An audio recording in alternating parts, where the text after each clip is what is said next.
যত কর্ম সবে হলেন বাদ, দেবের সে মোহন নিগমের ঘটিল প্রকাশ।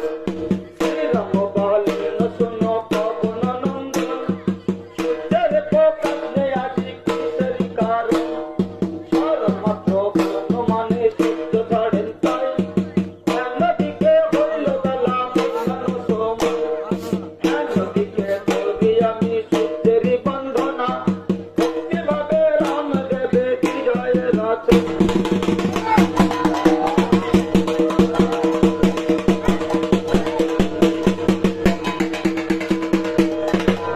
ব্রহ্মতে যে মায় জন্ম দেব দর্শনাথ,